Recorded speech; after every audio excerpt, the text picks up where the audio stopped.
Hey folks, today we're sponsored by Uber. You've heard of Uber. It's the popular smartphone app that connects riders with drivers. And if you've used Uber already, you probably met some great drivers. Well, now it's your turn to start making money with Uber by becoming an Uber driver. You get to be your own boss. You earn great money, and all you need is a car and a license. Driving with Uber is great for anyone who needs flexibility. Start earning serious money today. Sign up to Drive with Uber. Visit drivewithuber.com. That's drivewithuber.com. And let me also just tell you that one of the reasons our sponsors love WTF is that they know the show has great listeners. About once a year, we run a listener survey to help demonstrate this to advertisers. Right now, we have an all-new survey that we'd like you to take. Just go to podsurvey.com/WTF. It will only take 5 minutes. It's completely anonymous. No one is going to sell or give out any of your information. Your answers help us find advertisers that are well matched to you and your interests and the show. When you're finished, you can enter a monthly drawing to win a $100 Amazon gift card. Even if you've taken one of our previous surveys, I'd like to ask you to take this new one. We want to get the most up-to-date info about our audience. Once again, that's podsurvey.com/WTF. Thank you for helping me. Thank you for doing this for the show. Just go do it so we know, where you're at with things. Would you? podsurvey.com/WTF. Lock the gate!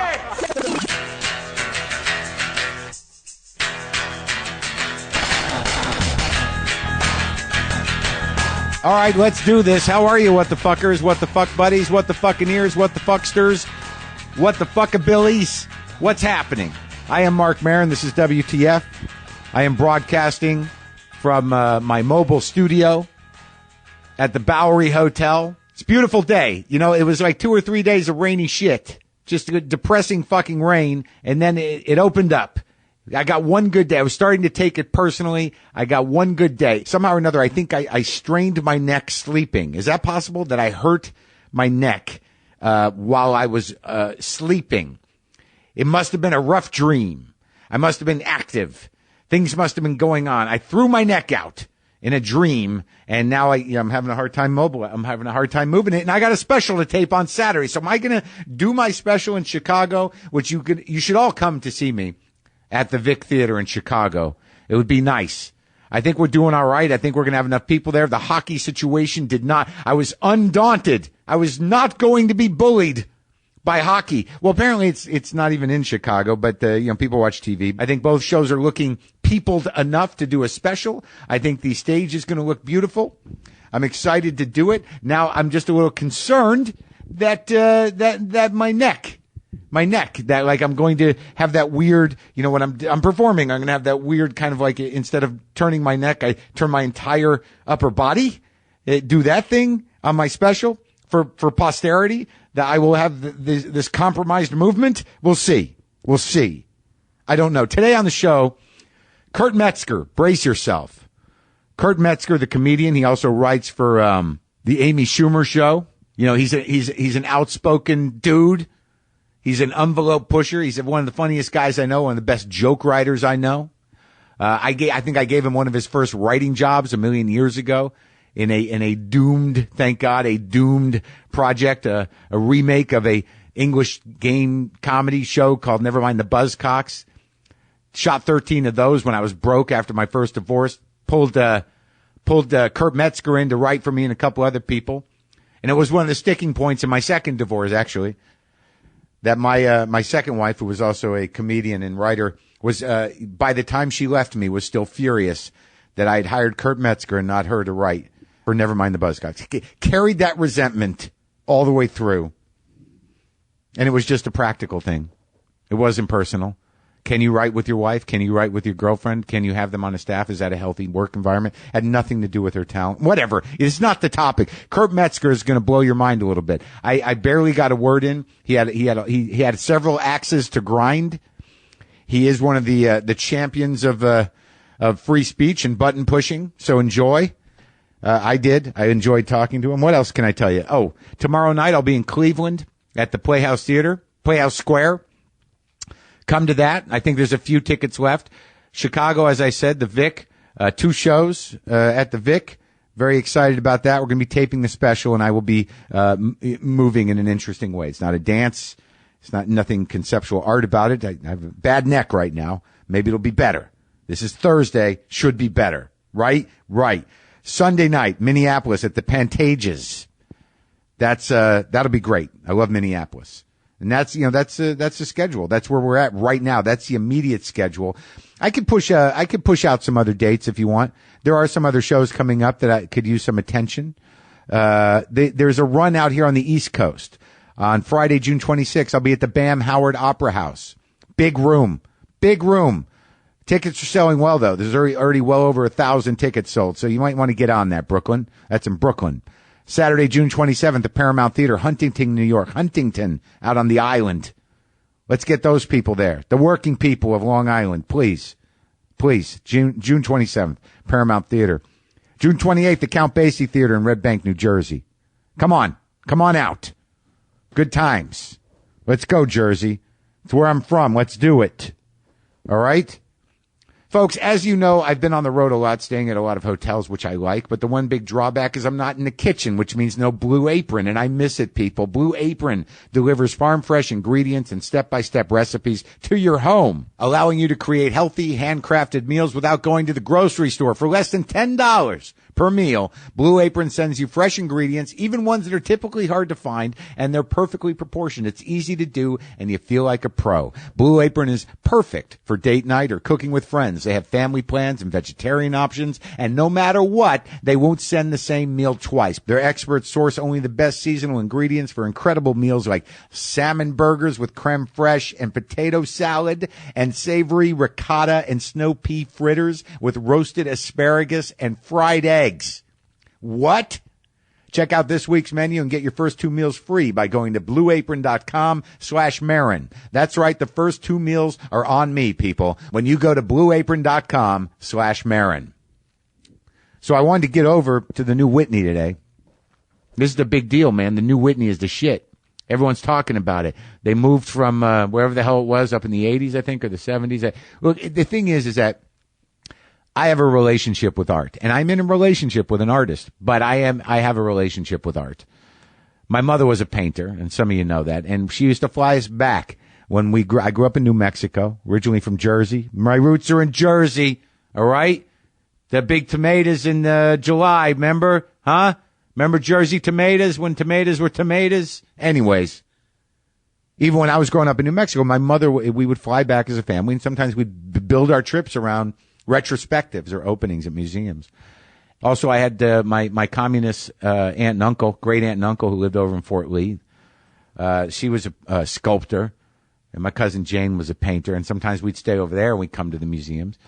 But I remember when as a child, I saw the Alexander Calder retrospective at the Whitney and Calder's circus. Calder does the mobiles, and he also does, little kind of wire things, little wire people and animals, and very simple, sort of primitive, almost childlike art. But it was a functioning circus, and I remember seeing that when I was a child at the Whitney. And also, I saw the Cezanne retrospective with my mother at the Whitney when I was a child. And I frequently visited the Whitney at different points in my life. I would go there, and there was Calder's Circus, right? When you walked into the old Whitney in a glass case, you could look at the circus, and there was a film there that showed the circus in action with little old Alexander Calder playing with all the toys that he made. But it's a childhood memory of mine, that building. I know that building. I've been to that building. I've visited that artwork, frequently throughout my childhood. And you do build a relationship with pieces of art if you frequent museums. Especially the same museum. If you come to New York, you go to MoMA, you go to the Whitney, you go to the Guggenheim, whatever. Guggenheim doesn't have as much of the permanent collection on display in a regular way like MoMA or the Whitney, where there's always some pieces there that, especially MoMA, that are always out.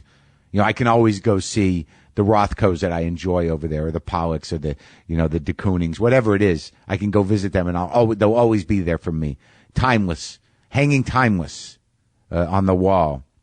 Anyway, so I went to the new Whitney. It was an architectural masterpiece. It's stunning, and they have this exhibit there now, which I thought was genius. It was just genius. It's their first exhibit. It needs to make an impact.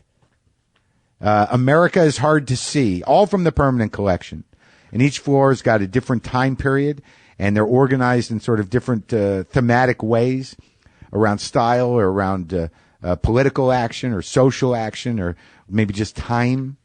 But it was also pretty fucking amazing. It was just amazing how it was put together and curated and which pieces they chose. And I saw some pieces that I saw Calder Circus there in a glass case. It had, but it's in a completely new environment. It's in a completely modern environment. The old Whitney was the old Whitney. This thing is just stunning. There's all these terraces and you can go outside, and there's the High Line, which was the old elevated train, which they've made gardens and a walk throughout the entire kind of west side over there. It's by the meatpacking district. It's become very beautiful. But the museum was spectacular, and I felt elevated and excited to be there. I got no comedy about it. I'm just telling you, I guess, in my own fucked up way, that art is important, that acknowledging a new structure for architectural genius is important. There's got to be some things that we still register as important and not passive. We've got to be engaged people. We've got to be engaged in the painting. Reckon with the painting. Someone wrenched it from their guts and their mind and their vision.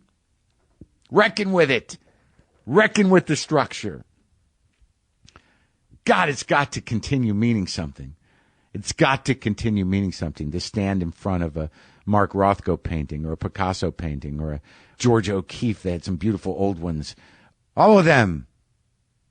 They were ripped from the chest of people. Look at the texture. It's got to remain important. We can't lose touch with the art. We can't lose it. God damn it. Hold on. Underwear time. Whatever you're doing right now, stop, people. Now take a second to focus on your underwear. How is it? Could it be better? What if it was 2 times softer than cotton? What if? That's what MeUndies feels like. MeUndies is the most comfortable underwear you'll ever put on. It feels great to stay comfortable and cool down there all day long. And MeUndies materials are all sustainably sourced from the Austrian Alps. They're completely natural, and they save water and energy due to their spun-dyed fiber process. MeUndies just launched their All of Me women's collection, a 4-piece line of undies designed specifically for women. Check out the photos yourself. MeUndies.com, folks. MeUndies should cost 2 times what you pay for them. That's what this type of underwear retails for at the store. But no middleman means more savings to you. Here, I'll make it easy. Go to MeUndies.com/WTF and get 20% off your first order and free shipping. Save even more when you buy a pack of them. They guarantee you're going to be happy with them, or your first pair is free. That's MeUndies.com/WTF. It's beautiful out. It's beautiful out here in New York. I get a little melancholy here. I don't know why. There's this type of loneliness. There's a loneliness and a connectivity that I feel simultaneous. Like a lot of me has lived here, and I've been here at different points in my life, and I feel connected to this city, and I like looking at the old buildings, and I like that there's so many people and so much going on. But so much of that has nothing to do with me. So that's the lonely part. So seems to be a lot going on, and none of it has anything to do with me. Oh, I'm lonely. But I appreciate the busyness. Oh, my God. Yeah. Getting old. I'm getting old. It's okay. Let's talk to Kurt Metzger. Huge source of comfort to me. That what? I'm still... The same Mark that I know from, I think I met you were like 38 or something. Was I? You were my age now when I met you. Oh, that's right. You had the hair. Yeah. Had all the hair. Yeah. That's right. And I had like Wolverine hair. Yeah. That's right. And we were, and I hired you to write on that show. That's my first writing job. First writing job, which was also a tremendous source of aggravation and ongoing resentment by my ex-wife. like one of the... You got her on the show. I don't know why she... One of the things she said to me, after she stopped loving me was like, you hired Kurt Metzger to write for you, and you didn't hire your own wife. How could you hire Kurt Metzger? But why single me out as the outrage of... Don't know. I've since gone on to have pretty good credits, like... Yeah, I know, but I mean, like, I don't think she's the first to single you out for outrage. No, in fact, now is very satisfying, dude, because you're the target. I'm a feminist icon of a writer now, but I guess the people that don't like me aren't aware of that. But all this shit on Schumer's show. So wait, so you're writing for Amy? What exactly happened with all that shit? Walk me through. The initial thing, the initial controversy. Because it's still popping up now. Okay, so initially it had nothing to do with me. Yeah, it was during the great rape joke wars of 2011, if you recall. Yeah. When we had to decide if things can be joked about again. We do that every 3 years. See, Like, what's okay? It was 9/11, and then it was rape jokes. Yeah, there was a bit. And by the way, any rape joke I ever had conforms to the fucking whatever made up rules these dippy bloggers. I already made my jokes according, but don't tell me how the fuck to do my job. And it's not a sexist thing either. You followed the rape joke rules. Just on my own, whatever their You rule knew is. inherently. You I had just enough do of what a it- yeah. conscience. I have no conscience, but about jokes. Yeah. Jokes to me, there's no moral component whatsoever. It's Right. merely funny. Right. And that's its own force because I know for a fact that sometimes something that's absolutely not funny and in fact terribly wrong can be the most hysterical thing in the world in the right context. Sure. I mean, that's just a fact. Yeah. So people that don't get funny, you know, there's a lot of people that feel, you know, like punching up and punching down comedy and all that right. shit. And it's a very telling thing to say. Yeah. When you hear that punching down comedy, that's the most elitist fucking, that's saying there's a caste system and I'm on top of it and I will not deign to punch downward at the people lower than me. Yeah, yeah. You think people are lower than you and you think that makes you more moral than me. Right. So they have no problem with condescending, apparently. Right. It's, yeah. There's no problem with condescension. I thought we were all equal, so I'm punching straight ahead. But it turns out that I'm supposed to buy into that I'm on top of someone. Yeah, Okay. yeah, okay. So anyway, this had nothing to do with me. It was Sam Morrell. You know Sam? Yeah. He has similar eyebrows to me. And, Yeah. So he had this joke that it was how he's having sex with a black woman, and it made him very uncomfortable because she kept saying the N-word over and over again. Right. He goes, you know, no. Okay. Very simple. The joke is the misdirect of it. It's not a moral. Yeah. They don't all have morals to them. Right. So fucking, but okay. This girl, whose name I won't mention, she wrote a whole fucking thing against Sam. Writes this whole thing about how outrageous it was. He told this dumb fucking joke. Right. So I got like jealous that he was getting this kind of attention. Okay. Yeah.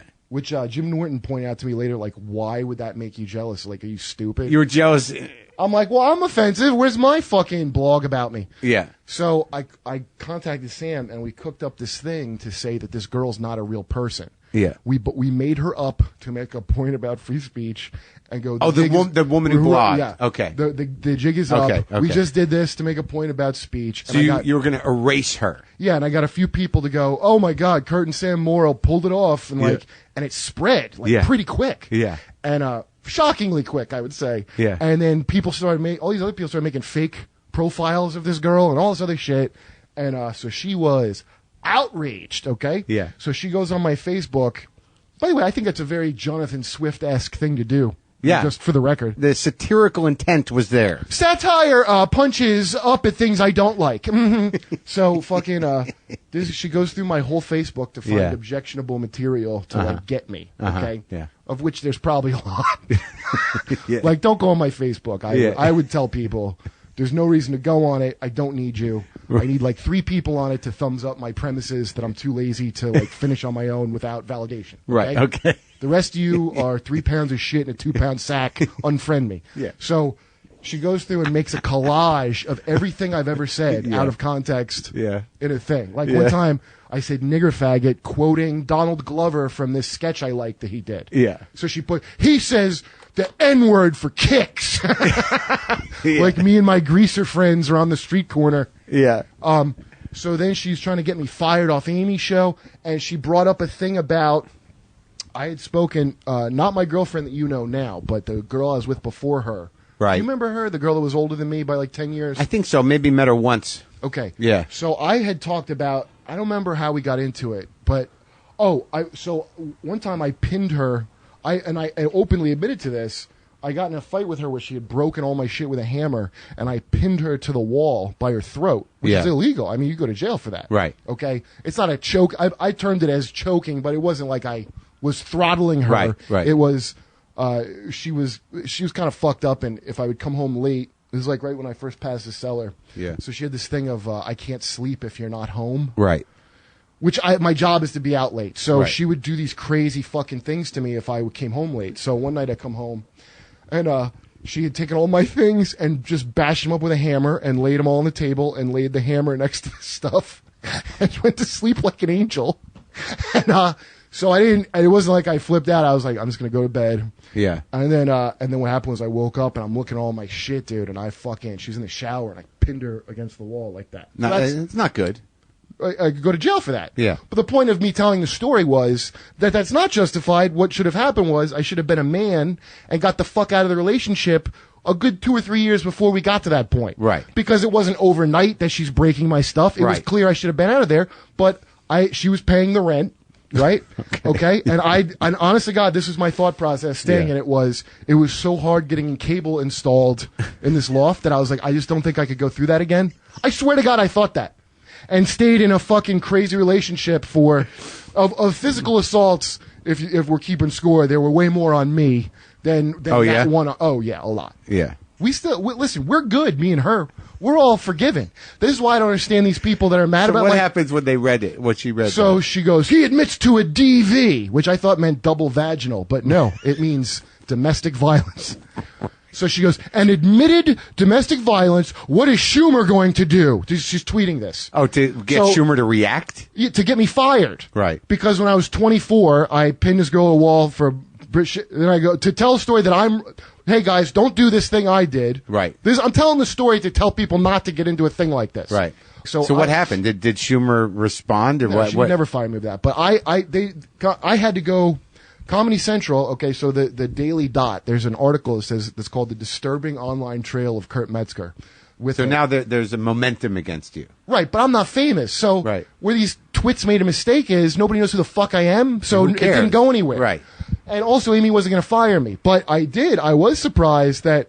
Did you talk to Amy about it? I told her, if you got to fire me, fire me. It's not your fault. I mean, I never dreamed that would happen where the show is brought into my nonsense. And what'd she say? She wasn't going to fire me. Oh. I mean, she just wouldn't. She doesn't give a shit with this. But Comedy Central, so the Daily Dot writes this fucking, I mean, it's like a smear. But if you read it, when I read it, I'm like, yeah, I'm kind of funny. Like, even doing their best, it's still. You're still good? The jokes still hold? Yeah, the jokes still hold. So, fucking, but I had to have. So the girl that wrote the article then writes to me an email that says, I'd like to get your side of the story. Yeah. Would you, now that you've printed this other thing, now you want my side? So Comedy Central, I answered all her questions, didn't send them to her. I had to send them to Comedy Central. Yeah. And they were very satisfied with all my responses, and then they said, don't respond. And I think that's the SNL, all these shows are like, just don't respond to these people, and don't bring the show into it and all that. But it'll still pop up here and there, man, with this fucking one article. So I'm wondering when my Trevor Noah moment will be when when you get the big job. Yeah, when the big job's coming. Like, are you aware of his history of? But fortunate for you, it'll all be out there. There's not going to be any mystery at this point. Yeah, listen, I'm pretty open. What this is the people who promote the fucking like slam on me. They don't know me. They don't know my fucking work. Right. They don't fucking. It's kind of amazing how quick they all glom on with not knowing any facts about anything. I mean, like if somebody wants to hear the story in greater detail on my podcast, Race Wars, it's Flimsy Facts with Tom Rhodes is the episode. Yeah, and Tom was great, by the way, and I'm telling that the story in much greater detail on that. And I've explained it a million times. So I don't know what else to tell you. If you give a shit, you can listen to that. If not, I don't care. It's a thing that's literally nobody's fucking business that I talked about. I was honest enough about to bring up. Yeah. And now it's like, it's amazing to see some stranger talking about it like they know like I'm Chris Brown now. Yeah, yeah. And like, you don't know shit about me or the relationship or what went on. So like. This is your current writing job. Amy Schumer. Yeah. So and I gave you your first writing job. Yeah. In that was when, for Nevermind the Buzzcocks, right? Yeah. And it was after 9/11, so it's 2001. Yeah, it was. Yeah, absolutely. Like right after. Pretty soon after, yeah. Right, and like it was like I was hosting a game show primarily to make money because I was bankrupt. I remember from the first divorce. Yeah, and I was dating Mishna. I was with you when you had to drop off that letter to like your last payment to your ex-wife. I remember. Yeah, we went. You dropped it off, then we got fucking Tasty Delight or something after. Tasty Delight or whatever. Tragic. Whatever. Fake Let's ice really cream. Celebrate with like, yeah. Well, ends my obligation to her. Eating the empty fucking experience of Tasty Delight. Do those things even exist anymore? That was like it was all the rage for a while. It's like there's no calories and it's just sugar and somehow foamed into a soft serve. It was like a real sad adult. Yeah, exactly. A pleasure. There's a sad adult moment for you. Yeah, there's a warning for you. Seeing me be this guy. I never want to become that. Well, it's not that. It was like I see what's inevitable to become, because I remember we were driving somewhere and you were complaining about somebody not booking you at Stand Up New York. I remember being in the car. And I was like, oh, wow, this never gets better. Because I was like, oh, wow, this guy's got a show and like he's got a car. Yeah. I'm like, I saw him on Dr. Katz. I'm like, oh, it's not good for him. It just like dawned on me, like, oh, it's like that. Yes, it never goes away. Yeah, because you had moved here from where? From Philly. So right. My only experience so far was watching Kevin Hart like just shoot to the top. Right. So I'm like, oh, the I first guess time. Yeah, I guess that's how it works. And then disappear. And then he shot to the top again, remember? He went away around Soul Plane for a minute. Is that what you're talking about? Like he got the deal to do the TV show, and then it never happened. Yes, and then he had to go back to the drawing board, because I talked to him about that. Well, Kev, I'll tell you what, man. I got to give it to him, because he really was on top of every business. The whole reason I got into this business was to not do any of the shit you're supposed to do in life. Right. And he's a fucking businessman. Obviously. Yeah, and so... I think that's half of his appeal, is just sort of like, I work hard. He's a winner. Yes. What's that quote from Christ? He always says, everybody wants to be famous, but nobody wants to do the work. Is that Jesus? That Jesus Christ the Nazarene said? Yeah. Everybody want to be famous. Nobody want to do the work.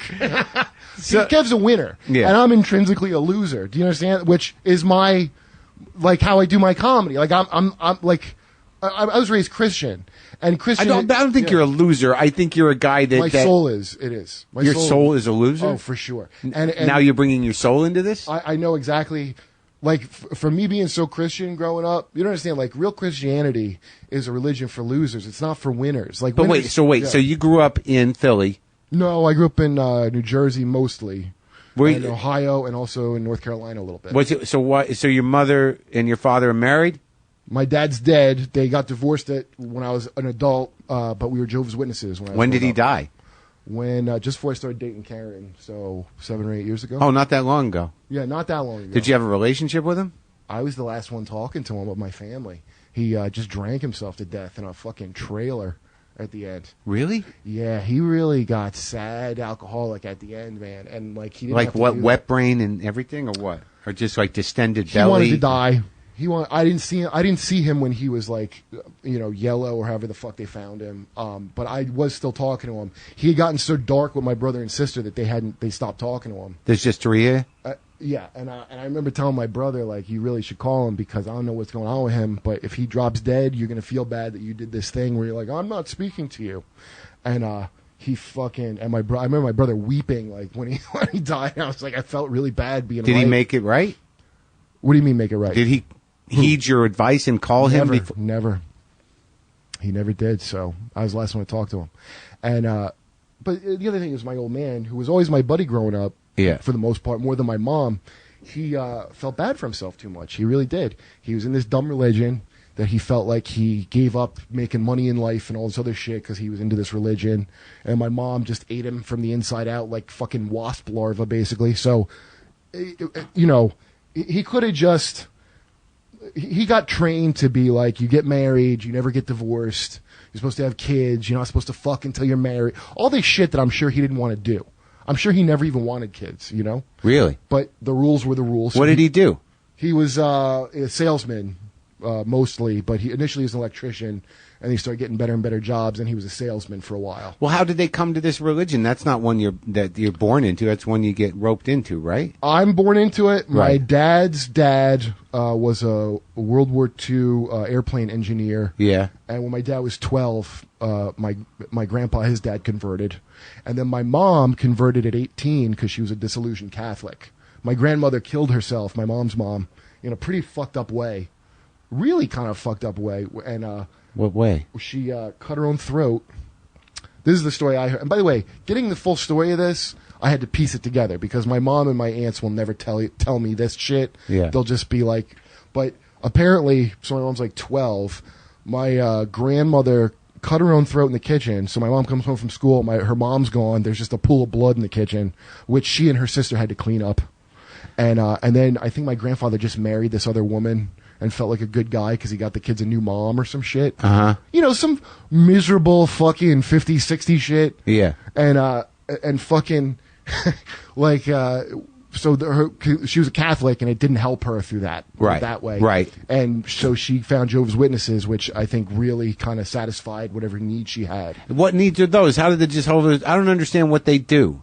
Like in terms of Catholicism, was Catholicism too abstract or too vague or too complicated, or probably all that? Probably wasn't all that. Finding the relief from going into the booth. Probably all that. That's probably a good way to put it. The guy behind the screen is not helping me. The wizard is not helping me. This glory hole forgiveness is not helping me. Yeah. I think she wanted the more personalized Protestant God over the ethnic pagan fucking thing that she was doing. So she. But isn't the Jehovah's Witnesses like the no dancing troupe? No. That's Footloose you're thinking of. I believe that's the Footloose church that you're. No, Jehovah's Witnesses is it's actually used to be no holidays. Well, not most of them. Right. The ones that are considered pagan, which would be like Christmas. Okay, but Easter. you can dance. Yes, you can dance as long as it's modest and not sexual. That mic straight. Oh, sorry. Yeah. It's like it's just like a Bible. Yeah. But they had their own peculiarity. Like we didn't believe in an immortal soul, for example. We believed in a resurrection. Okay, like at the end times or whatever, people will be brought back to life, and you'll live in the Garden of Eden again. They have a show that depicts that now. What is it? Walking Dead. Yes. Well, yeah. I guess Christ wasn't really a zombie till his 30s, right? Right. So fucking. Yeah, so she's in this religion that was a great source of comfort. And, to me, it wasn't. I mean, growing up in it, I did believe it. And they met in the religion somehow? Yeah, my dad was an elder in the church. Oh, there's rankings? Right, because I was a minister. Everyone's a minister who gets baptized, which I believe is to keep you out of the military. Because Jehovah's Witnesses we don't get involved in politics. Right. Which I agree with. I think every fucking church should do that. And couldn't join the military. Which also, if you're a Christian, you can't be in the fucking military. I don't know why people think that. You cannot fight for a country. You serve God or you serve a country. Right. So there's no circumstance where you can go, like in Iraq, let's say. Yeah. There's Christians in Iraq that probably got blown up while we're killing the other people. Yeah. There's no way you're going to go to God and go, hey, God, I had to bomb a couple Christians, but, it was for America's liberty. Yeah. God, well, you think God's going to be cool with that? Apparently people do. But that's not what it says. So. Right. I agree. Those things I wholeheartedly agree with, But so you're a minister. When do you become a minister? When are you told? Like at 14 or 12 or like? Officially when I got baptized. But maybe before that because I had a draft card, like a deferral. Right. A minister deferral. Right. So it's primarily that was their plan, is that this was a way to get all our members to avoid military service. You can't be in the military, which, I'm glad. Right. Although I would go do USO in a heartbeat, and I fucking, But, you want to help the guys out. Absolutely. Yeah. But the idea is also, I guess, they make everyone a minister specifically to give you a little more incentive when you're out there saving people. Well, it's not just but it's not just that. It's because the ranking. You're not supposed to give a shit about that. You're a Christian. You're supposed to be humble. So that's not supposed. You're not supposed to get off on that. Right. What it is everyone gets educated, as opposed to Catholicism, where there's a clergy and a laity. Right. Yeah. Yeah. It's kind of a medieval setup. There's more of the Protestant thing where we all read the Bible. So everybody, I read the Bible a lot, like probably about 20 times over the course of the year. So you were in. Yeah, very much. I didn't do anything till I was like 21 of like fucking or getting high or any of that. Really? Yeah. So like from the get go, like you were active in the church, you socialized at the church. Most of your friends my best were friends, in the church. yeah. Do you have any of those friends anymore? My best friend growing up just recently got back in touch with me.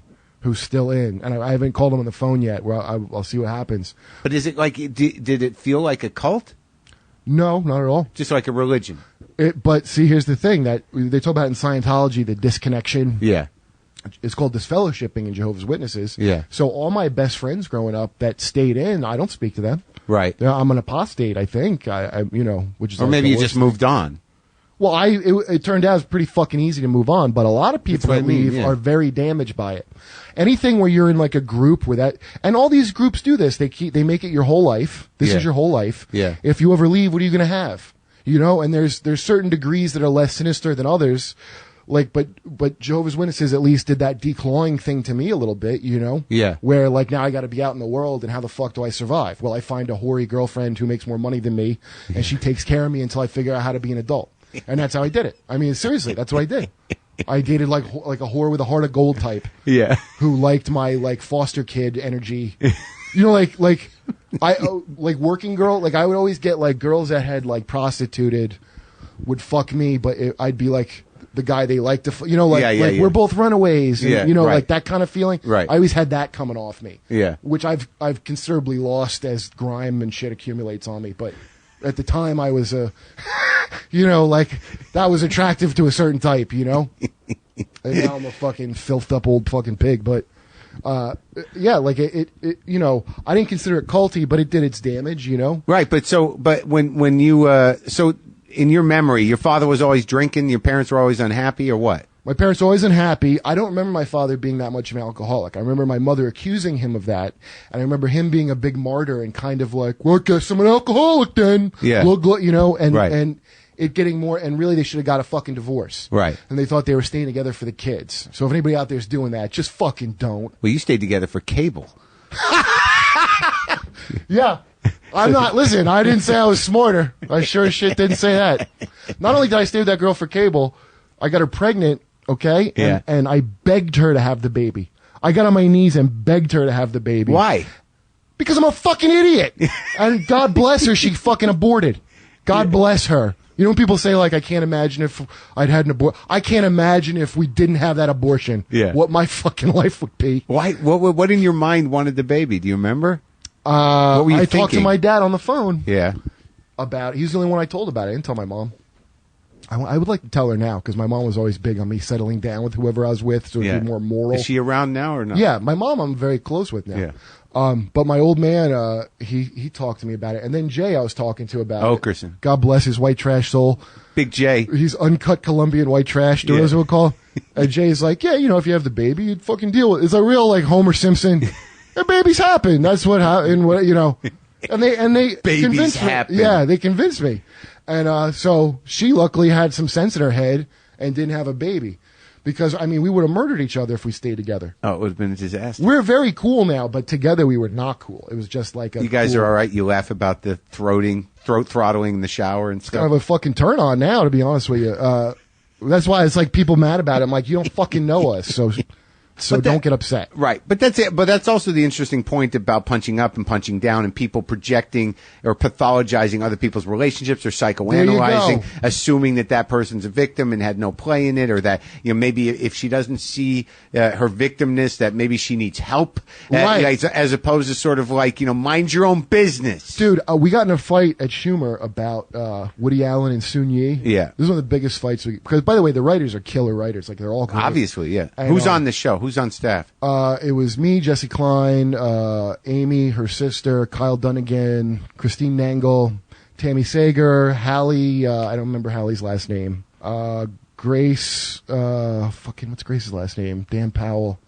I'm missing. Oh, John Glazer wrote on this season. This season? Oh, so these are all, this is the current crew? Yeah, and Amy's smart, man. She gets, really, I'm the male presence of the room. That's my entire purpose. The worst possible male presence. Well, just a male presence, because guess what? There's not a single... And I'm not the only guy in the room, yet I'm the only male presence, I promise you that. The rest of them are just like, okay, whatever you say. Right. Whatever dingy thing. And you're like the dark dick presence. Dude, what would the worst dick do in the world? Well, it's not even that. It's like they're so gentle. I mean, just a comic... Just as a stand-up comic, when you're around like UCB people, or people who they're very talented. I'm not like, UCB, but let's face it, are probably not the best examples of male energy, right? A lot of Milady kind of, Milady, I got Neil Casey, who was a great writer. Yeah. Oh, Jeremy Byler was the other writer. Yeah. Neil Casey, wrote this great sketch, Milady, about these clingy guys that you've never, never indicated you're going to fuck, but they get mad at you, like, when are you going to fuck me? Like, And that's from experience of knowing those fucking guys, you know? Yeah. And, so anyway, it's the same feeling, whatever a woman would feel working with all men. I Yeah. totally get it. I totally get how you would feel as a woman. Because it's like, it's not that something bad's happening to you. It's like, you feel like, should I say something? I don't want to be the uncool one. I totally get if you're going through that as a woman. That's what I went through. Right. Right. So it was kind of good for me, I feel like, to go through that, Yeah. to have a perspective on it. But, What was the Sunni? so they were in a fight because we had to decide who's a fucking officially, rapist for, I can't remember what we were working on. Right. But the thing with Woody Allen is, here's my simple position that infuriates everyone. Sunyi's fucking 40 now. So if he really had brainwashed and kidnapped her, I'm sure by now she could figure out what she wants to do since she's a 40-year-old woman. Yeah. You talk about projecting, like, she's a victim and blah. She's 40. Yeah. She's a middle-aged, they're still together. They must have a beautiful relationship. Do you know what I mean? Like, Well, but there is the argument that, like, what's different between that and the Jehovah's Witnesses or Stockholm Syndrome or whatever. Even Patty Hearst had got over it by now. Even Patty fucking Hearst realizes that Ronald DeFreeze raped her by this point, right? Right. And she didn't want to rob those banks. Like, Right. she figured 40. Listen, and they were like yelling at me, like, well, when you were in a thing like that, I'm like, yeah, at 20, I go, I'm out of here. Yeah. And now I'm almost 40. I can't even fathom being somewhere I don't want to be. Yeah. But so anyway, that was like an impassioned fight. Do you know what I mean? Yeah. And It's good that you have those active debates. It is good, man, and that's what I really appreciate about her, because it's like she wants your voice, She wants my voice and she wants their voices, and if we clash, whatever, it's cool. But that's also the way a democratic environment is supposed to. She really, I give it to her, man, function. because especially this season where we're getting a lot of like heat for like various like messagey sketches. Yeah. The reason those are fine with me is because I think a lot of them are funny, Mm-hmm. And so like we had this one What football. kind of heat? Oh, all the same blogs that want me fired quote my fucking lines to talk about how feminist amazing the show is. That's me writing that, guys. So now that we know you're a fan of me, maybe you could shut the fuck up, huh? Since you're my biggest fans. Anyway, so like there's one called Football Town Nights, right? Right. Which is Christine Nangel's sketch, which is a really funny sketch to me. And like I said, I just don't want to be preached at. I'm a feminist. Yeah. That's fine as long as it's not just preaching. Make a joke. And guys will eat it up, and women. Yeah. We get an even male-female viewership. Yeah. Because of that. Yeah. So I remember calling Amy because I was like, listen, at the end of this sketch, it was about how Josh Charles is the new coach in town, like Friday Night Lights, and he does things a little different than he used Right. to. He goes, he's going to have a no huddle offense and no raping. And they're all mad, like, what do you mean no raping? Like, it throws the town in an uproar. Yeah. Okay, which I thought was a funny sketch. But that has the potential to be very ham-fisted, Yeah. It has the potential. Yeah. But so at the end there was going to be this fucking statistic, like, and then they went on where at college where only 1 in 3 rapes is ever processed. I go, just cut that statistic, please. I called her. I'm like, listen, we don't have to. So somebody wrote this stupid article about how Amy is like the mom who bakes carrots into the brownies for the kids. Right. Like she's making feminist brownies and bake. Like, listen, just make brownies. Moms who put carrots in the brownies are cunts. Don't do that. Okay? That sucks. Don't listen to these dumb fuck bloggers. They don't know what the fuck they're talking about. Yeah. You're funny. Be funny, because the point is already coming across strong through the joke. Right. You know what I mean? And then I thought I was going to go back in. And then, you know what? She fucking listened to me. She took it the fuck out. Yeah. And it's good she did, because even the ones I like, there's a couple things where even my girlfriend's like, oh, that's really like... Hitting the nail. Yeah. Ringing the bell. Yeah, and luckily the jokes are very, to me, are good where it makes up for that. You And know? Jesse Klein's real smart. I mean, you got a lot of, like, smart people. Jesse fixes a lot of my sketches, which, remember Todd Barry, we went to Opie's, I said, Yeah. Jesse fixes my shit, and he goes, by how? Throwing it out? I hand him in, she tears him in half. But like this boy band song that hit kind of big, Girl, You Don't Need Makeup, right? Right. So I pitched this song called Girl, You Don't Need Makeup. My original pitch was, because I was one of my Facebook posts, which was, like there's just the talky part of the song where it's like, hey girl, like, I don't care, like, I only care about your tits, basically. Like, I didn't even know you had a head until fairly recently. I just looked up and I was like, damn girl, that's a face. So I pitch that. Yeah. Okay, so they're all laughing. Yeah. And then Jesse pitches, okay, well, what if it's just, you don't need makeup. She takes her makeup off. Then they start walking it back immediately when they see her with no makeup. Right. So then that's the version we did. Because as Dan put it, my version was insane. Right. Which I don't think it is, but in their world, that's insane, what I would say. Right. So then we wrote it like that, and it's like a viral fucking thing. Yeah, like it sounds like a boy band song, dude. Kyle Dunnigan arranged the music, and his buddy something Roach. Can't remember his name. He's great though. He sang the song. Well, now you're hitting all this success. Your stand-up's good, and like I've always thought you were a great joke writer, and you know, and obviously, you know that is what you do for a living. But when you were in Philly, you know, in the middle of this Jehovah's Witness nightmare, reading the Bible every day, you know, and believing it, and that was your life. And that wasn't in Philly. Philly's when I broke out. Oh, okay. You were in... when I left the group, the communal reinforcement, that's when I broke out. And by the way, the shit that bugs me about a lot of, like, especially the blogger shit, is how much... Like, I'm obsessed with being forced into organized religion, like group thought, because I had it on me for a while, okay? Mm-hmm. And I had this thing on me, especially in Christianity or in our brand of it. If you had a problem with something, you could never be a stumbling block to your brother, to their salvation, right? So let's say you go, well, that doesn't sound quite right. What does that mean? Well, let's say they tell you dinosaurs are on Noah's Ark, right? Right, yeah. And you go, I think that's probably crap. Yeah. But if you said that out loud, you might stumble your less smart brother. It might shake his faith. Right. So you got to keep your mouth shut, because that would be a sin. Keep logic out of it. Absolutely. Why bring logic into it? Right. Okay? So we've got this beach ball we got to keep in the air no matter what, and that's your fucking duty. Yeah. That's how I took it. Right. And I got a real resentment of that. And then what I notice is these same, because I think I'm a liberal, dude, these same kind of lefty kind of people have the exact same fucking, like, don't stumble anyone out of being progressive, potentially. Yeah. That's politics are the most important thing. I make a decision to laugh. Yeah. I don't just laugh. Maybe in heaven I'll laugh one day. I filter it through my gender studies class, and then, but to me, a lot of this shit is not a gender argument. It's, you're fucking 20 and you just got out of college. Bitch, you got to get past my ageism before we even get to my sexism. Right. You haven't even earned the right for me to be sexist against you. Right. Because you're fucking 20, you don't know shit. Mm-hmm. So just to have the people who use the word mansplain, right? Yeah. Oh, here's a man mansplaining. Yeah. Then to have that same person have the balls to then mansplain to me, a professional, how to do my job. I mean, they don't see the irony in that at all. If you've ever used the term problematic, ever. Yeah. I know you're not funny. There's not a single funny human being who understands funny, who has ever wrote, here's why this is problematic. Because a funny person would seek out problematic. Yeah. Because that's very funny when something's problematic. Well, in my mind, what you have is you have those people that judge, you know, and fight what they think is a good fight to drain the humor out of everything and make everybody overly polite and self-censoring. I wish I could laugh at that. Yeah.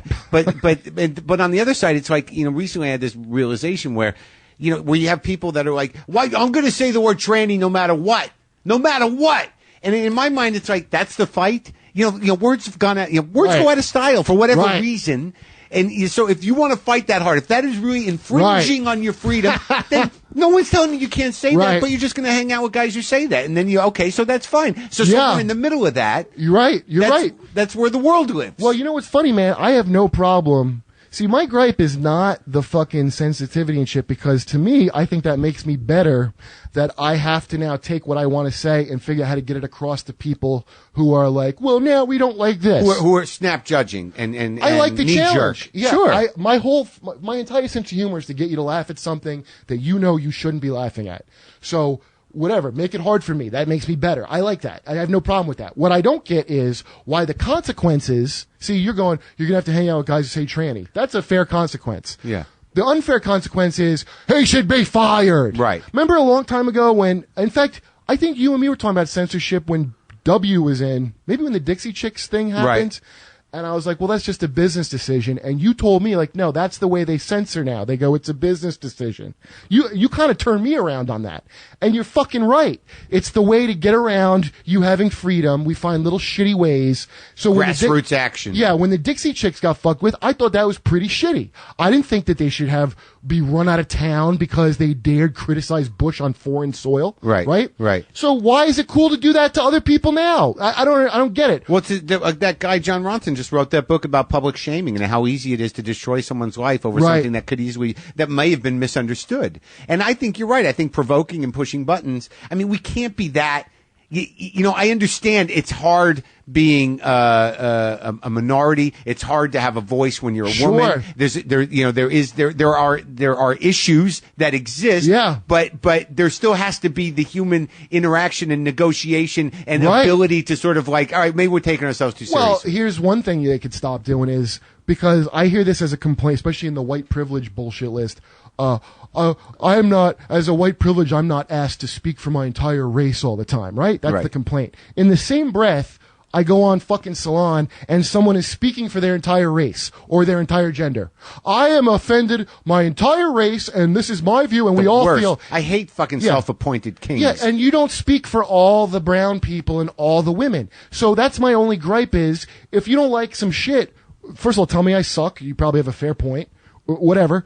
Don't tell me that it's all women are behind you. It's you. But see, because in my mind, that's generalizing just like a fucking racist or a sexist. Of course, but when it suits you, listen, it's a religion like any other being far left, and so I watch the same little hypocrisies that were in my dumb church, and it drives me up a fucking wall. This last thing that just happened, and I like Larry Wilmore too. He's had me on a lot. He's a good guy, yeah. But the last night they're talking about in Texas that stupid Draw Muhammad thing where some guys showed up to shoot and they got shot down. Yeah. Larry Wilmore said something about, because you want to make a bullshit point about free speech. Well, I agree it should be a bullshit point, but the fact that two guys show up to shoot it up means it's not a bullshit point. It means it's a real point. It's very stupid. We're going to draw Muhammad just to be mean. Oh, that sucks. Someone's going to shoot you for that? Well, keep doing it, because obviously there's a fucking problem. And that's weird because you're right, because the fear manifests itself in a strange way, is that it's tricky, because what you say is like, we have free speech, but why push it? Exactly. Look, I'll be the one who I do think like that. Right.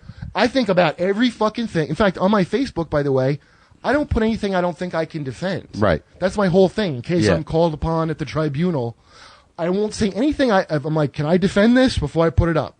So that's the main thing I do. I'm like, because I might. So that's the way you gauge. That's how I gauge it. That is a practical self-censoring mode of operation. And I don't even call it censorship. It's just it's not censorship, because when it comes right down to it, you don't want to be put in the position where your only recourse is to snivel and apologize. Exactly. Yeah, because like that, when people make these arguments about like, what do you think about these kind of jokes? I'm like, look, anyone can say whatever they want to. They're just going to have to answer to it. Exactly. And so that Muslim thing, that argument about the free speech, they're not looking at it in the terms of what's fair is fair. All they're looking at it is as, well, Islam's a brown thing, and therefore, hands off. Which is, by the way, the most racist thing. It's a religion. It's not a race. Right. Charlie Hebdo, racist. How is it racist? That's a religion. Yeah. That anyone can be a member of. Cat Stevens is not brown. Yeah. Okay, they drew Muhammad. They didn't go, this is what a hook nose looks like. Maybe you should print those shirts up. Cat Stevens is not brown. So, to label it racist is very telling, because in their head. But I think that you possess sensitivity. You claim to not have a conscience, but you weigh this shit out. I do. What I'm saying is, Funny but doesn't have a conscience. Right. But I think that's an important element of this, is that there is a sensitivity to the issues. Of course. Yeah. First of all, comedians are very sensitive. They are. That's why we joke that way. Yeah. This is what people who aren't funny don't get. To make a joke about rape or any horrible thing. But when it hurts somebody's feelings. See, I would never fucking say a thing. By the way, if somebody That's what I meant to say, is that like there is there has to be an element of decency. I mean, like with the word tranny, this is a good example, because I don't say it anymore, because it can't be fucking easy. can't be easy for people who are transitioning, for, you know, and if that, and if for that minority and those people that are making these bold choices, no matter whatever you think about it, what do I got to hurt that person for? Fine, I lose that. I'll be nice about it. And by the way, if I say something that hurts someone's feelings, they go, "Hey, Kurt, that really hurt my feelings." I got no problem apologizing. Please tell me if I did that. However, that's not what they do. They're not hurt. They go, on behalf of these people I'm imagining, I am offended. And so, go fuck yourself. It's not genuine. You're trying to make political hay to make be a little barnacle on my ship that wasn't famous in the fucking first place. Right. So let's go back to what was the moment where, now your brother and sister, are they in the church anymore? Gone. Just my mom's in it. Still? Yes. She can't let it go. I don't want her to. Yeah. I mean, I would hate for her to let it go. For one thing, that's going to mean a lot more hangout time for me and her. If the church is picking up a lot of that slack right now, of listening to her stories. You know? Yeah. Right now, it's once a week she calls me with her orders of nonsense business. How was the soup? Yeah. I'm going to bring you some $2 bills. Like just mom nonsense, and they pick up at least 75% of that slack. Okay, so it does have the benefit. Of course. But what was the moment where you're like, I'm out? Pussy. Flat out. Well, what was the policy on pussy? You got to be married. Oh. No sex. You know, the Christian policy. Which, but did it build from that point where? Well, hold on. You know what? I'm oversimplifying. It started with, I was working with the thing where it's like you can't tell the guy that dinosaurs aren't on the ark. Right, and so that always bugged me a little bit because I'm arrogant. The thing that saved me from all this shit and just carries me through life are no good quality I have, only my worst quality. So any arrogance that saved me from a cult. Yeah. My laziness, my selfishness saved me from being in a bad marriage. Yeah. All my bad qualities saved me. So what happened was I already had that quality of arrogance, okay? And then I started reading Skeptic magazine because I was working at the Wiz and there was a Barnes & Noble, and on my lunch break I would look for magazines. And this is what city are we in now? This is in Jersey, in Toms River. So I had picked up this book about UFOs. At the time, I kind of believed in that shit. Right. And I didn't realize the book. Well, you were believing in dinosaurs on the ark, kind of. And by the way, believers believe everything. Yeah. They believe a little bit in everything. That's the fucking really telling thing. They also probably believe in UFOs. Right. Ask them to square it, they won't. But it's funny. I mean, you know those Nigerian internet scams? Yeah. Who falls for that? Yeah. When you go, who the fuck falls for this? Christians. That's why they go, God bless and hello. Yeah. I am Mr. God bless you. Jesus loves us. Jones, can you know? And they go, oh, a Christian. Yeah. That's who gets suckered. Yeah. So, because you're taught to do that. So you're reading Skeptic magazine on your lunch break. Well, I'm reading this UFO thing, and it was like real obvious shit. Like, you know, remember like Roswell, the material of the UFO couldn't be broken by any physical means. Yeah. And it was real simple. Like, well, then how did it break into a million pieces just because lightning hit it? Oh, okay, I didn't think of that, right? And it got my mind in that way. And then I started picking up these magazines that were like skeptic shit. Right. And it was like James Randi kind of shit. Yeah. And I got really into it. And then when I met you, you were like in it. Right, and that really started to chip away at my entire, and I realized that fucking thing of like, it's not what you think, it's how you think. I started to become a big believer in that. Yeah. So that's what it is. And then the final straw is like pussy. As somebody did you ever publicly thank Skeptic magazine for? I thanked pussy. I have fucking openly thanked that. No, I think I met Penn and Teller a couple of times and told them that. I never met James Randi. Yeah. Michael Shermer, I believe, was the publisher. Yeah. He wrote that good book, Why People Believe Weird Things. Yeah. Which is pretty great. It's about just how your brain, believes this fucking horse shit that it believes. Yeah. But I don't think I could get suckered. I think you gave me some Skeptic magazines. I might have. Yeah. Because I'm watching that Scientology. I got obsessed with Scientology when that document. I keep going to the Scientology hole, Yeah. Because I'm just fascinated. Or even this Jim Jones thing I was watching the other day where they're interviewing a former member of Jonestown. Yeah. And they always make it seem like it could happen to anybody. No, it can't. Don't act like we all could fall for that shit. As soon as you said he's a commie and a Christian, I'm out. So I wouldn't have got suckered by that. You had a fucking weakness, you know? Yeah. I was born into it, so that's my excuse. Right. But these people that go into it, I'm like, what the fuck is wrong with you? Yeah. But, whether it's Hitler or that, you come to someone in their weakest moment, right? Right. And give them their...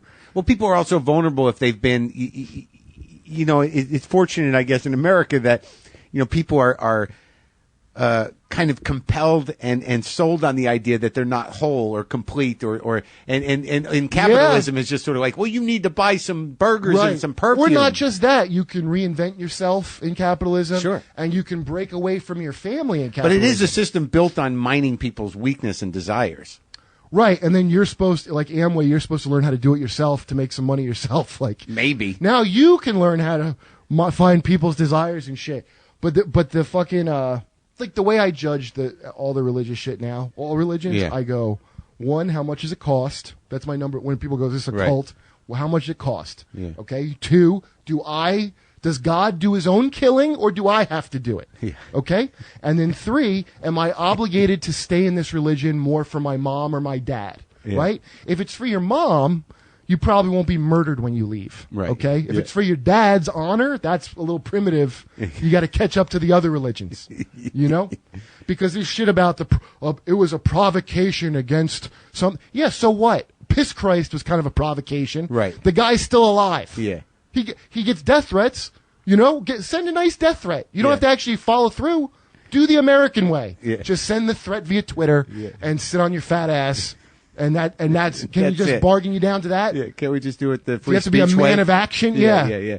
So when did you start doing comedy? In college and at Art Institute in Philly. I was always doing. You went to Art Institute? Yeah, I would have been like a. So okay, so you're in fucking New Jersey, and you're like, all right, I'm gonna fuck, and I'm gonna. No, not till I got to college. But you were out when you went to college. No, I was still in when I went, and I went with a couple of other friends who were also in the same religion. So it was like okay because we're all going together, right? And we were gonna watch out for each other to stay in the faith, and then one by one we all got out. Yeah, just sniffed out puss and fucking. So this girl basically like fucking, I guess by today's standards it would be considered a rape, but that was pretty awesome of her to do that. You know, like a coercion into. What'd she do? Just jumped on me and made me do stuff. But I was like a fucking You're a virgin. Yeah, nervous, religious guy. She's gonna take the Christ right out of your penis. The crushing guilt that I felt afterwards. Bad. Oh, it was unbelievable. Really? I'm thinking of the lies I'm gonna have to tell. By the way, kind of why I believed Mike Tyson in that. Remember the Mike Tyson thing? Jesus Christ! How many bombs are you gonna drop that I got to answer to? Well, you're gonna have to answer big for this one. What? But I'll just tell you, it's nothing with gender. It's a religious thing. Yeah. That girl was a preacher's kid who is a model, right? Yeah. And let me tell you something. There's no bigger liar on the face of the planet than a sexy preacher's kid. Like a religious hot kid, those are the biggest liars because they fuck early and their social standing depends on them being moral. So when I was in church, all like the hot kids and rich kids, they were all doing all this shit they weren't supposed to, and they gave off the appearance of, so making up a lie, because I think people don't, and I certainly don't believe most rape victims are liars or some nonsense like that. Yeah. But if you are going to be a liar, chances are it's because you're religious and you got to protect your religious honor. Right. And when people think it doesn't happen, it's because their brain works correctly and they can't fathom why someone would tell a lie like that. Well, the reason is because you have this shame. And the thing with shame, man, because you hear that a lot now about shaming, like fat shaming and slut shaming, all that fucking shaming. If you don't already feel shame, no one can shame you. So like, hey, Kurt, you're a piece of shit. So, I mean, that shame ended. See how simple that is? That's all you got to do, fatso. You don't have to. You're not saying. Well, maybe she lied, and your argument is that it makes sense to you psychologically. It makes sense to me why she would have lied about that. Absolutely. All right, so you felt guilty. Oh my God, I was thinking about my lies of how I'm going to get out of this. They're going to know. But God's going to know no matter what. Did you still believe in God? Know. Yeah. Oh, he did know. But you don't believe in God now. I don't know what I believe. Maybe I do. I don't know. Okay. Well, interesting. So I don't know. Maybe there's God. I don't fucking know. I just don't believe the Book of Genesis. Sure. Okay. I don't. I don't believe the Bible. I guess is history. Okay. As I did. So what you were reacting to was really just the structure of the church and what was required of you. So the shame was not like God is never going to forgive me, but like how the fuck am I going to be part of this organization? Yeah, I didn't want to go through the hassle. And I ended up having to do a fake repentance thing because Delfino, Jessica, who you knew when I first met you, so she was going to convert to make my mom happy, and I was like, no, don't do that. I'll just leave and never talk to my mom again. It's fine.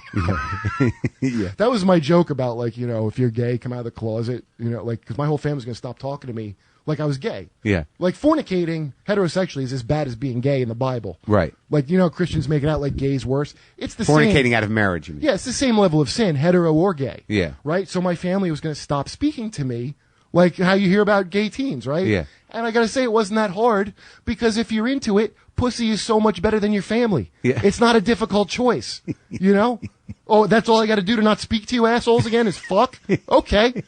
That's your punishment, not mine, stupid.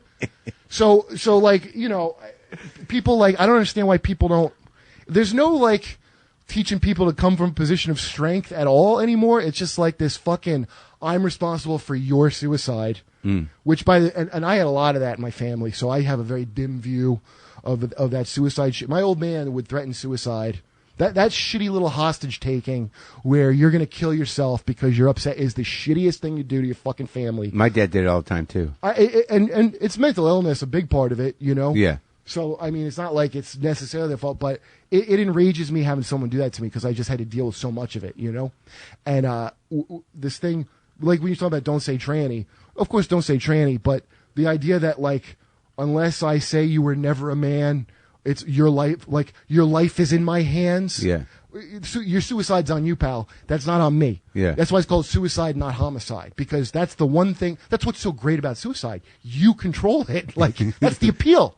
I decide, Yeah. So that's this little shitty thing now where it's like the threat of, it's like Blazing Saddles. Yeah. Oh, wait. There's like a gay teen with please, somebody help that poor man. I'll kill him. Yeah. I'll kill this homo. Like, yeah. And they do, and like I'm not playing that fucking game, but I've actually I had to talk this gay kid out of suicide on my Facebook.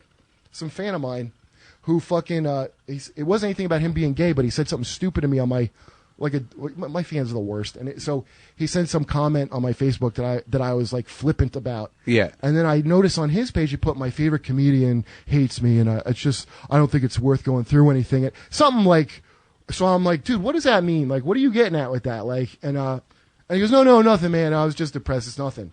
Then the next day he writes how he was about to kill himself. And because then I talked to him, he felt better. And then we talked it out, and it turned out he had come out of the closet to his family. His father told him that they're getting a divorce because he's gay, and then like took his dog away because faggots can't have dogs or something. What the some fuck? Abusive shit. Yeah. And I go, look, man, like you really think like if your father did it to you, fuck him, like fuck them. What do you like? If your dad's like that and then won't speak to you, he just did you a favor leaving your life. Like, don't put the power in his hands like that. Like it's in your fucking hands. Like you're worth whatever. Your life's worth more than you live in America. The whole point of America is you don't have to give a fuck what your parents think. That's the beauty of this compared to the East, All right, so you got your first pussy. Yeah. And you felt bad about it. It was a good beater though. And you worked and you worked through it? Yeah, the girl just kind of broke my heart, which was good, and I ended up with somebody But, like, how'd else. you deal with the shame? I squashed it down and just felt it horribly, and then I would imagine the terrible consequence. Once I squished that down, then I have to think about the AIDS I'm surely going to get. Sure, right? as punishment. Right, because Yeah. they tell you stories in Right, church. They right. go, this person didn't do what they were supposed to, and then there's all these sad stories of how I didn't follow the way, and then all this awful shit befell me. Like a chain letter story, right? Yeah. Of people who broke out. But, like, how did you leave the church? I just fucking stopped going, didn't tell them anything. My mother wanted me to, like, write them a letter. I'm like, I don't know them an explanation. And did your mother ever, like, cut you out? For a couple months, but she can't leave her kids. Right. And your dad just sort of drifted away? My dad got this fellowship for being a drunk at some point. And then when did their marriage fall apart? Once I was out, I was in college, and then it finally kind of fell apart. And then he just went where? He just went away? He moved to Florida with... oh, that's always a bad sign. Yep. And so I visited him a little. I mean, look, I got to see him before he went, and I was still cool with my dad.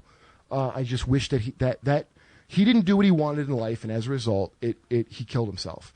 And the lesson I got in life was, because my old man would be like, listen, you gotta fucking get a job that you don't, basically told me I gotta get a job I don't like so I can get married to a woman because I'm gonna want to have sex. Yeah. Gotta be married for that. Yeah. And he goes, then she's gonna want kids. Yeah. So you're gonna have to be able to support him. And he basically, without knowing it, was like, get out, son. Yeah. It's too late for me. Go. Then that's the message he delivered to me. Right. And so I appreciate it because I got out. When did you become a comic? when I was in college doing poetry readings. I would be a real fruitball fucking alternative comic if not for starting out in black comedy rooms. Right. Which just beat the bullshit out of me. God bless them. With Jay. God bless black people for just beating the fucking nonsense out of me. You know? I'd be a guy you'd be yelling at. Where guys you used to yell at. I remember you screaming at well, I like Dimitri, but you were screaming at him a long time ago. Yeah. It was the funniest thing I ever saw because he had his long skateboard. Yeah. And I don't know if he had like a fucking kaleidoscope he was looking through or something. Yeah. But he wanted me to go, why don't you be a man? Like he was screaming. I don't even know what provoked it other than his appearance. And it was making me laugh. And I remember like, you couldn't be cute if you tried, could you, Kurt? Like, I can't be. I was really trying to. It won't work for me. So you and Jay were running around with Kevin Hart? Yeah, you and Jay Okerson? Yeah, but I was like Jay's unfunny friend, really, when we started. They didn't really get me so much. Actually, you know what? The black comics who were funny that would come through, they all were like immediately cool to me.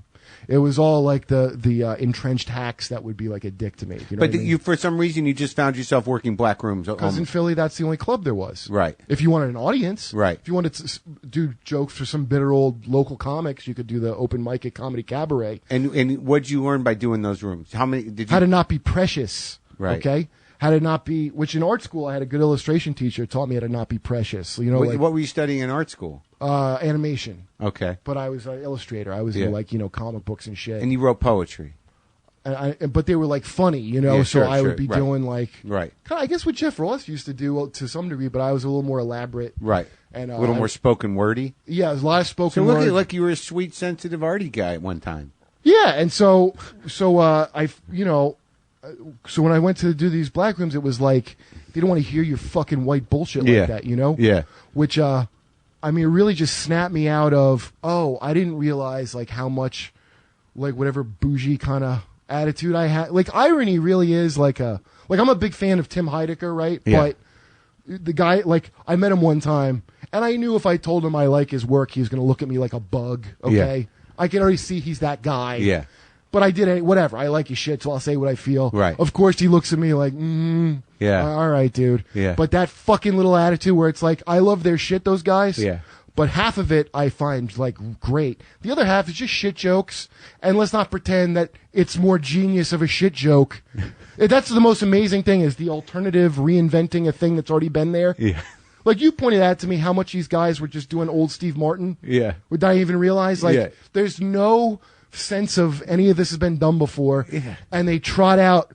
I mean, I'm not even. The shit that works the best has been done before. The stuff that really hasn't been done, it's still difficult for people to understand. You watch Maria Bamford, who's a fucking genius. Yeah, she's great. And by the way, I didn't realize until I met her that that's her. That fucking voice. She's not doing a character. No. I met her and she's like, right, but some people still, like, because she's truly unique and people are like, I don't know what to do with her. And she's got people that love her. But the stuff that works best in the alternative has been done over and over again. Right. No, I like her shit. I always liked Eddie Pepitone. He always had something that. He's another one. He's a real original. Yeah, I would sit through the shit of his. I didn't like just to hear the one or two things that I loved. You know what I mean? Because it's original. It's With that worth moment it. where he yells and cries at the same time, almost, where he's like, "I give big." It's worth it to me. Like I'll let him build up whatever bullshit just to get to the part that I think is like really like creative and genius. Yeah. You know. So there's a few people like that are the real deal, and then there's all those knockoffs. Yeah. And that's the main thing I learned from the black room. That it's not really measurably different from the white room, other than white people are more afraid of it. But also you've got to work and you've got to deliver and you can't fuck around. There's no indulging this sort of like half baked garbage. That you can't be a Bataya comic, as Jay calls them, which is this. He calls it Bataya comedy. How much of that do you see, dude? So single now. Something therapist. You got to tell the joke. I've never met, by the way, outside the writer's room is Schumer. This is how I know I'm like the lowest class member of the. Yeah. I'm the only one who doesn't have a therapy story. Yeah. I've never seen so many people be in therapy who haven't been to live combat in all my life. Like, what did you see? Kyle Dunnigan told a story about his therapist has to hold a pen because he falls asleep while Kyle's talking and the pen, like, he picks it up to wake him up. Yeah. I'm like, if your therapist is falling asleep, I got great news. You're done. Well, what are you paying for? Your therapist can't stay awake. You got no reason to pay this money. Well, here's what I got to tell you, because I got to wrap up. I think you got a lot accomplished today.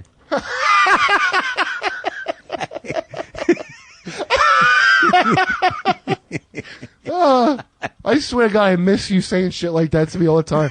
That's my favorite shit, dude, is that it's all going to work out.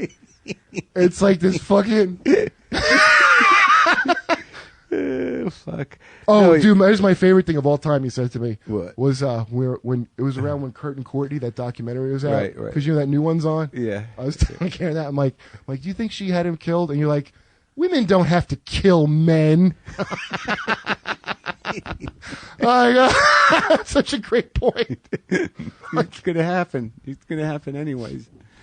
Well, no, it's just like, I remember what I wanted to say. Yeah. First of all, like, I don't, your soul's not a loser. It seems like your soul is actually fighting the good fight and engaging in what is righteous. That's what a loser does. Well, it's called what a loser does, So not what? a winner. No, but what is I'm a winner? cool with it. I like it. Yeah. But I'm not I know in my head, like, Kevin's a winner. And I don't say that in any bitterness. Like, I give it to Kev every single thing he did. You know what I mean? He did every fucking decision he should do right. Yeah. You know?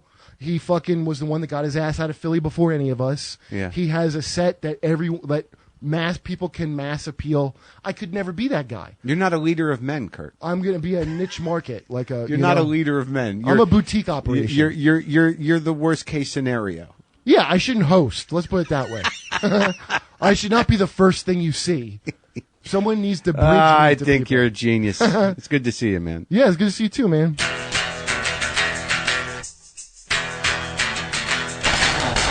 All right, folks, that's it. That's our show. That guy was funny, right? Provocative, smart, quick. Love Kurt Metzger. It's nice to talk to him. Go to WTFpod.com for all your WTF pod needs. Get on the mailing list. I'll email you every Sunday. Personal stuff. Go to WTFpod/calendar. See all the new tour dates. Portland, Colorado, New York area. This week, Chicago, Cleveland, Minneapolis. It's all there. No guitar today because I'm in the hotel room. I can sing something. La la la la la la la. Hold on, play some fake trumpet for you.